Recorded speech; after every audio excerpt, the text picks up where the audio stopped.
तो अभी मुझे ये बात बताओ कि हम में से कौन कौन इस बात को फील कर रहा है कि क्या मुझे अगर 2 दिन अकाउंट्स में और मिल जाते तो मैं कुछ और क्वेश्चंस प्रैक्टिस कर लेता या कर लेती, या फिर हम में से ये बात भी फील कर रहे हैं कि इकोनॉमिक्स में अगर मुझे 1 दिन और मिल जाता तो मैं और थोड़े असर्शन रीज़न प्रैक्टिस कर लेती, थोड़े से और गिव रीज़न कर लेती, या फिर मुझे बिजनेस स्टडीज़ में 1 दिन और मिल जाता तो मैं कोई और क्वेश्चन एक प्रैक्टिस करना रह गया था वो अगर मैंने पढ़ लिया होता तो मेरा 1 मार्क्स यहाँ पे बढ़ जाता, तो मेरा बेटर रिजल्ट आ पाता।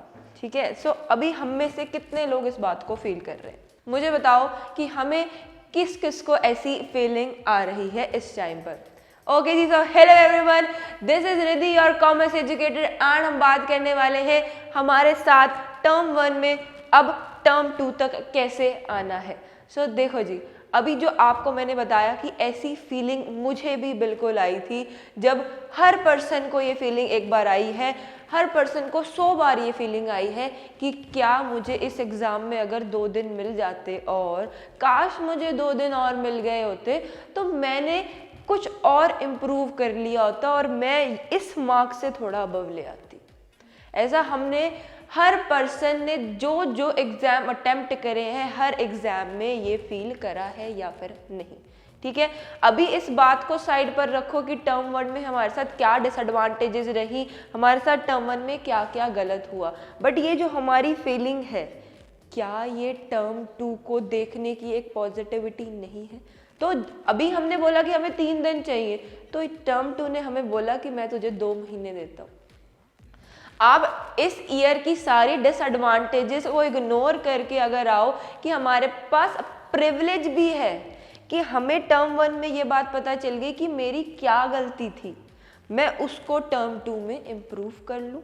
ठीक है, इस वाले ईयर में बहुत सारे फ्लॉज भी हैं, बट अगर देखो तो प्रिविलेज भी हमें यहाँ पर मिल गया, क्योंकि ये अपॉर्चुनिटी मुझे नहीं मिली थी, ये अपॉर्चुनिटी किसी को भी नहीं मिली थी कि मैं अपने 12th के बोर्ड्स दोबारा दे दूँ। तो यहाँ पर हमारे पास 2 ऑप्शंस हैं, 2 टाइम्स पे हम अपने बोर्ड्स दे सकते हैं। तो मैंने टर्म 1 से जो बात सीखी वो मैं टर्म 2 में रिकवर कर लूँगी।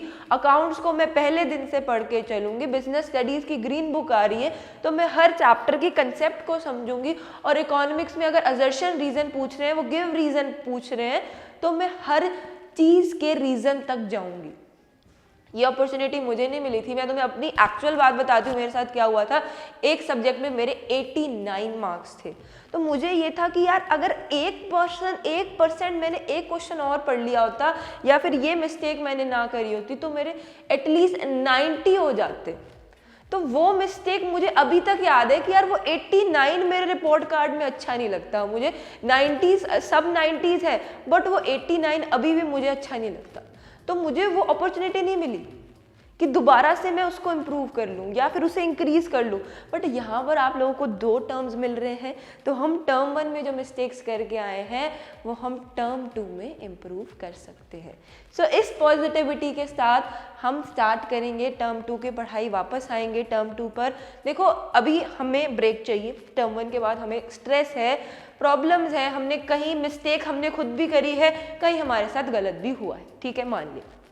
अभी हमें क्या करना है, ब्रेक लेंगे हम, संडे तक हम पूरा ब्रेक ले रहे हैं, कोई बुक्स कुछ नहीं उठाने वाले। मंडे तक हम वापस आएंगे, क्योंकि क्या होता है जब हम पढ़ाई के फ्लो को बहुत टाइम तक ब्रेक कर देते हैं ना, वो दोबारा बनने में टाइम लगता है। सो इसीलिए अभी हमारा फ्लो बना हुआ है, हमने बहुत पढ़ाई करी है, मेहनत करी है, तो हम वापस आएंगे। ठीक है, वापस आएंगे टर्म 2 की पढ़ाई पर, दोबारा से पढ़ाई करेंगे, अच्छे से पढ़ाई करेंगे। वापस आएंगे मंडे से हम बुक्स उठानी शुरू करेंगे, अकाउंट्स को हम बिल्कुल स्टार्टिंग से लेंगे। हमें पता है हमारे पास कॉमर्स में 3 सब्जेक्ट्स हैं, अकाउंट्स, कॉमर्स की अगर बात की जाए तो हमारे पास है कॉमर्स में BST एंड अकाउंट्स, ठीक है, इकोनॉमिक्स। तो अकाउंट्स को हम बिल्कुल स्टार्टिंग से लेकर चलेंगे, 2 आवर्स की स्टडी के साथ हम अगेन मंडे से वापस आने वाले हैं पढ़ाई पर। ठीक है जी, BST हम दोबारा से करेंगे क्योंकि BST में ग्रीन बुक आ रही है, हम अगेन एक एक लाइन को स्लोली पढ़ेंगे। अभी हम स्लोली कामली चलेंगे बट पढ़ेंगे। ठीक है, जो सब्जेक्ट हमारा फेवरेट है उसे पढ़ लेंगे जब हमारा मन करेगा, बट हम मंडे से स्टडीज़ पर वापस आने वाले हैं, क्योंकि अभी हमारे पास इंटरेस्टिंग चीज़ें बहुत पढ़ने वाली बची हैं। सो अभी मैं एक बात बताती हूँ तुम्हें कि जो हम मेहनत करते हैं ना, रिजल्ट्स बाद की बात है, जो हम मेहनत करते हैं वो हमें हमेशा याद रहती है कि यार मैंने इतनी मेहनत करी हुई है लाइफ में, तो मैं कुछ अचीव कर ही लूँगा, कुछ ना कुछ तो मैं कहीं ना कहीं तक तो पहुँच ही जाऊँगी। क्योंकि वो मेहनत, वो जो रातें होती है ना, जो हमने जाग के पढ़ाई करी होती है, कुछ एक्स्ट्रा करा होता है, वो हमें हमेशा याद रहता है। रिजल्ट्स चाहे उसके कुछ भी हों, बट हमें वो चीज़ें लाइफ में हमेशा याद रहती हैं कि यार मेरा इतना हार्डवर्किंग मैं पर्सन हूँ, मैं कहीं ना कहीं तक तो पहुँचने वाला। ये इस बात को ध्यान में रख के हार्डवर्क करो। मार्क्स जैसे भी आएंगे हम एक्सेप्ट करेंगे और हम अपनी मेहनत पूरी करेंगे, वापस आएंगे पढ़ाई पर, ठीक है जी। सो अभी हमें ये काम करना है। सो अभी हम क्या करेंगे, टर्म 1 के सिलेबस को चेक करेंगे, डिलीटेड टॉपिक्स को चेक करेंगे और वापस आ जाएंगे पढ़ाई पर, थोड़ा थोड़ा पढ़ना दोबारा शुरू करेंगे, ठीक है जी। अभी मुझे लगता है ये बातें करके आप लोगों को बहुत फ्रैंक फील हुआ होगा, बहुत ही होपफुल फील हुआ होगा, ठीक है। सो यही बातें आज के सेशन में करनी थी मुझे। मैं आप लोगों को मिलती रहूंगी इन अनदर सेशंस। ओके जी, थैंक यू।